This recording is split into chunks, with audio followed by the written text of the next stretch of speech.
Welcome to এডুটেক্স Niranjan YouTube channel. আজকের আলোচ্য বিষয় টেস্ট ভোট। টেস্ট ভোট কি? যদি কোনো একজন ভোটার ভোট দিয়ে এসে প্রিসাইডিং অফিসারকে অভিযোগ করেন যে আমি যাকে ভোট দিয়েছি, আমি ভিভিপ্যাট থেকে যে প্রিন্টেড স্লিপ বেরিয়েছে সেখানে দেখলাম আমি যাকে ভোট দিয়েছি তিনি ভোট না পেয়ে অন্য সিম্বলে বা অন্য ক্যান্ডিডেট ভোটটি পেয়ে গেছেন, তখন প্রিসাইডিং অফিসার কি করবেন? যিনি অভিযোগ করেছেন যে তিনি যাকে ভোট দিয়েছেন ভিভিপ্যাটের প্রিন্টারে তিনি দেখেছেন সেই ক্যান্ডিডেট ভোটটি পাননি, অন্য ক্যান্ডিডেট পেয়ে গেছেন, তাহলে মেশিনে কোনো গন্ডগোল বা গোলমাল থাকতে পারে। সেই জন্য তাকে টেস্ট ভোট দেওয়ার জন্য অনুমতি দিতে হবে। যদি প্রিসাইডিং অফিসার তদন্ত করে দেখেন যে তার অভিযোগ সত্য, তবেই তাকে অ্যালাউ করা হবে। তো কিভাবে তিনি এটা প্রমাণ করবেন?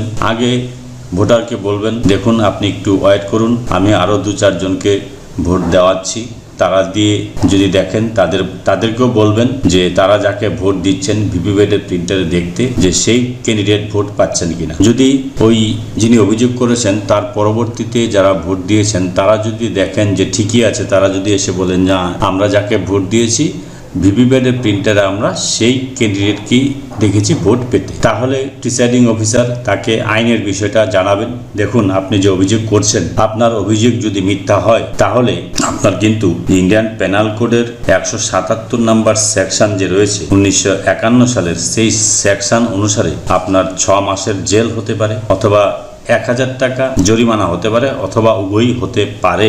এই কথাটি জানাবেন, আইনের বিষয়টা তাকে জানাবেন। তারপরেও যদি তিনি বলেন যে না আমি টেস্ট ভোট দেব, তাহলে আপনি তাকে টেস্ট ভোট দেওয়ার জন্য অ্যালাউ করবেন। টেস্ট ভোট দেওয়ার জন্য যখন অ্যালাউ করবেন তখন আপনাকে এই রুল 49MA এই ডিক্লারেশনটা ফিল আপ করতে হবে, পোলিং স্টেশন নাম্বার লিখবেন। তো এবার এখানে দেখুন রয়েছে signature thumb impression of the elector. ওই সেই ভোটার যিনি টেস্ট ভোট দিতে যাচ্ছেন তার একটা সিগনেচার নিতে হবে, নেম অফ দ্য ইলেক্টর, এখানে তার সাইন করবে, এটা হচ্ছে সিগনেচার, এবং এখানে তার নামটা লিখতে হবে, তার বাবার নাম লিখতে হবে, তার হচ্ছে পার্ট নাম্বার এবং সিরিয়াল নাম্বার লিখতে হবে। 17A অ্যাকাউন্ট অফ ভোট রেজিস্টারে তার কত নম্বর সিরিয়ালে নাম আছে, 17A তে তার নামটি এন্ট্রি করা হয়েছে 445 নম্বর সিরিয়ালে, এইটি আপনি লিখবেন। তারপর এখানে প্রিসাইডিং অফিসার সাইন করবেন, certified that above declaration was made and subscribed by elector above named before me. এটা প্রিসাইডিং অফিসার এটা লেখাই থাকবে, এখানে সাইন করবে, এখানে ডেট দেবে। এবার এই এন্ট্রিটা আপনাকে আরও করতে হবে কোথায়?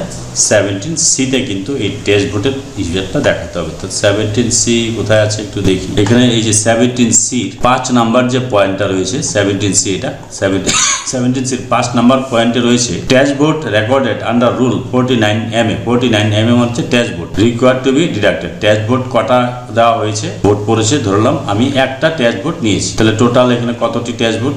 1 নাম্বার লিখলাম, total number 1। Serial number of electors in form 17A। Form 17A-তে ওই ভোটারের যিনি টেস্ট ভোট দিয়েছেন তার সিরিয়াল নাম্বার কত? 445। এটা প্রথমে যখন তিনি ভোট দিয়েছেন তখন সেটা সেই সিরিয়াল নাম্বারটা লিখে দিলেন। তারপর পরে B নাম্বার পার্টে আছে দেখুন candidates for home test vote cast. তিনি যে প্রার্থীকে ভোট দিয়েছেন, যে ক্যান্ডিডেটকে ভোট দিয়েছেন, ধরে নিলাম রতন দাসকে তিনি ভোট দিয়েছেন, এখানে ক্যান্ডিডেটের নামটা লিখবো, সিরিয়াল নাম্বার 1 লিখব। নাম্বার অফ ভোট কটি ভোট দিয়েছেন? 1টি ভোট দিয়েছেন, তাহলে এটা কিন্তু আপনি এইভাবে লিখবেন টেস্ট ভোটের বিষয়টা। এই ফর্ম 17C-তে লিখতে হবে আর 49MA-তে লিখতে হবে। এই টেস্ট ভোটটা কিন্তু মাইনাস হয়ে যাবে যখন এখান থেকে দেখবেন 6 নম্বরে total number of votes recorded as per voting machine. যদি আপনার মিথ্যা হয়, এই টেস্ট ভোট দিয়ে যদি দেখা যায় যে তিনি যাকে ভোট দিয়েছেন তিনি ভোটটি পেয়েছেন, তাহলে কিন্তু নিয়ম হিসাবে তাকে পুলিশের হাতে তুলে দেওয়ার কথা আইনানুগ ব্যবস্থা নেওয়ার জন্য। আর যদি দেখা যায় যে তিনি যাকে ভোট দিয়েছেন ভিভিপ্যাটের প্রিন্টারে দেখা যাচ্ছে অন্য ক্যান্ডিডেট ভোট পেয়ে গেছে, তাহলে ধরে নিতে হবে যে আপনার মেশিন খারাপ আছে, সেক্টরকে জানাবেন, মেশিন চেঞ্জ করে দেবে, তার পরবর্তীতে আপনাকে ভোট চালু করতে হবে। এই হচ্ছে টেস্ট ভোট প্রসেস। এই ভিডিওর ডেসক্রিপশন বক্সে আপনারা কিন্তু সমস্ত গুরুত্বপূর্ণ ফর্মের ডাউনলোড লিঙ্ক পেয়ে যাবেন, সেখান থেকে ডাউনলোড করবেন এবং